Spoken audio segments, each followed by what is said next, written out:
body bags were whore lies. Who is this irresistible creature who has an insatiable love for the dead?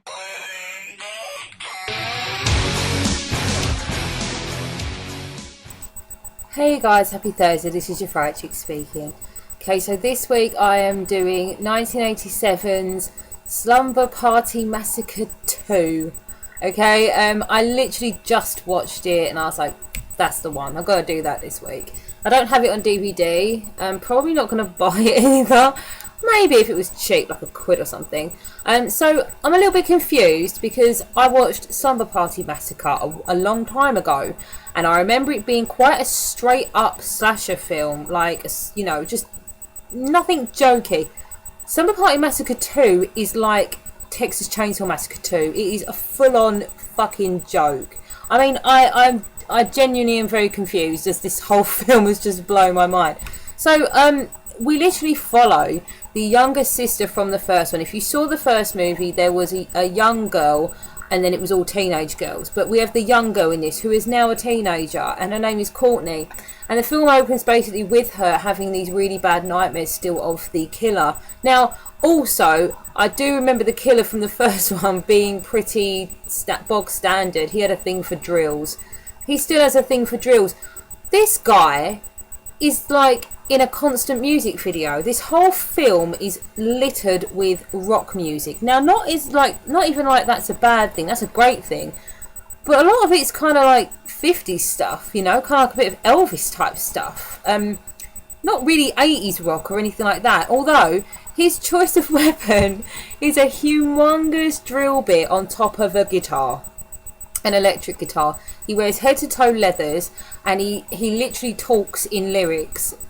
Just like loads of like, hey baby, come and dance baby, and all this. I'm like, what the fuck are you? Because you're not a ghost or a killer, you're just a dickhead. So we have him recurring in her dreams. She is now a teenager and her birthday's coming up, and her sister Valerie, who was the girl from the first one, is in an asylum. You know, obviously she's traumatized. She's having these dreams and Valerie's kind of in them, the killer's kind of in them, etc. And she kind of has little mini vision about what's going to happen, and it's kind of, as you watch the movie, you're like, oh yeah, I remember that from her dream, that kind of thing. So she has a bunch of friends. She's like 3 best girlfriends and they're in a band together and they're practicing, and one of them, whose name I can't remember, because to be honest, you don't need to know these chicks' names. You don't need to know the guys' names. The only name that gets mentioned is Courtney's. I'm serious. I think there's one called Sally and one called something. I don't know. Fucking no, I don't care. So we have rich chick. We've basically got the slut and her douchebag boyfriend. We have a kind of earth child one who's just nice with her semi-nice boyfriend. Then we have like the tomboyish one who is a blonde bombshell who's just like really into her drums, you know, that one. And then we have Courtney, who's the virginal one. So there's a bit of a stereotype thing going on. There's one for everybody. And one of them has a dad who has got a new condo. So Courtney begs her mum to let her go for the weekend rather than go and visit her sister because she doesn't want to spend her birthday in an asylum. I totally understand that chick. So they go there and she's having these weird freak out moments because she wakes up screaming a lot and she sees things in the day now. She's starting to see the killer and she freaks out and all of her friends are like, what the fuck is wrong with you? And she's like, oh, nothing, it's fine.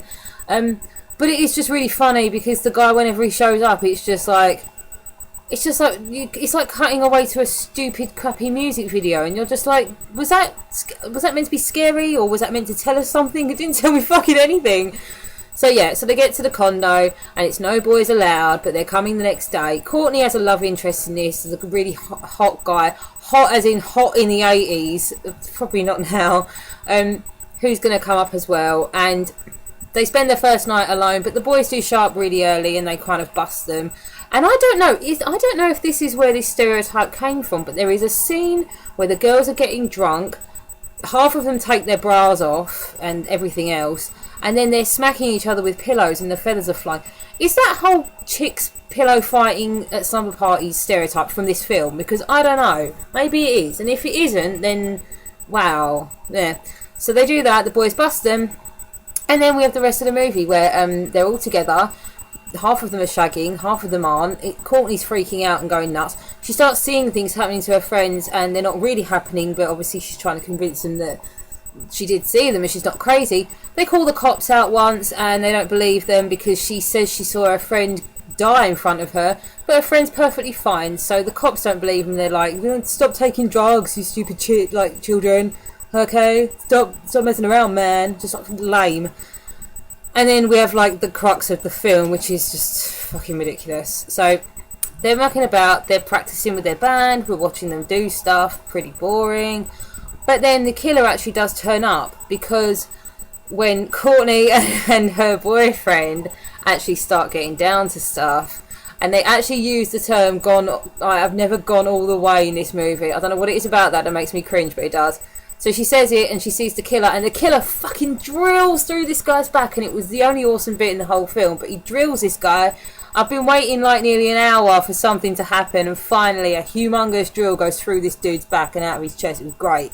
She freaks out, runs to all her friends see this guy for the first time for real, and they all freak out and all run off in different directions. And that is literally it. The last 20 minutes is us following them all running off in different directions. The killer getting them whilst rock music plays from the 50s, and he's just coming out with stupid innuendo lyric type things. Just nothing scary about it at all. It was absolutely stupid and ridiculous, but really fun actually to watch, just funny. So that is literally our movie.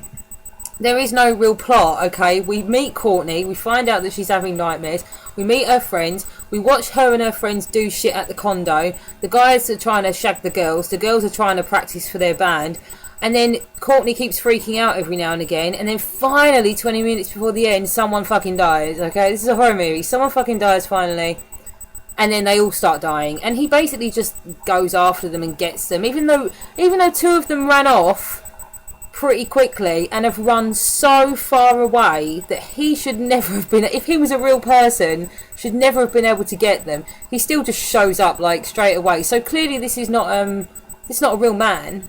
This is some sort of spirit driller killer, okay? And they just don't explain it. Why is it in the first one we had an actual killer, like a lunatic who escaped from a mental hospital, and girls actually fighting him off with normal fucking weapons? And in this one, we've got a guy dressed in all leathers, looking like friggin' George Michael from Wham, from the Wham days, with a massive electric guitar with a huge drill on it, just like singing at people and pretending to seduce them and then drilling them, and there's like loads of red light and smoke around him all the time. It's just weird. It's like a head fuck. But they might have tried to explain it by the ending, because at the very, very end, when all the friends have been picked off, Courtney actually wakes up. So we're led to believe that the whole thing was a dream. Now that is just stupid, okay? Like really stupid. But we're led to believe it's all a dream because she wakes up with her boyfriend that died next to her, which then of course turns out to be the killer, and then she wakes up again, and that is the end of the movie. So we're not actually sure if the whole thing was a dream or not. There's clearly some sort of supernatural thing going on here. But yeah, so she wakes up finally at the end and she's in the asylum and she's just screaming. And this was the best moment of the entire film. I nearly pissed myself when I saw this. This is the best moment, and then I'm going to end this. They've clearly built a model. They want the asylum room with the bed. They have 4 walls, tilted of course to make it look scary. The bed, and then Valerie, Courtney is screaming. But at this point where we've got the long shot of the room, she's not there, because obviously it's so obvious that this is a model. They've got a drill bit coming through the floor to scare us, and she's screaming, and there's a big humongous, it's meant to be like a big humongous drill coming through the floor. But it's clearly a normal sized drill, and it's just going through a model of like a toy bed. Like a bed like this big. It's so obvious. It was just hilarious. And I'm going to try and find a still of it so I can put it at the end of my video. Okay, that was Slumber Party Massacre 2. I'd say give it a watch if you want something fun and jokey to put on, but don't take it seriously. Bye.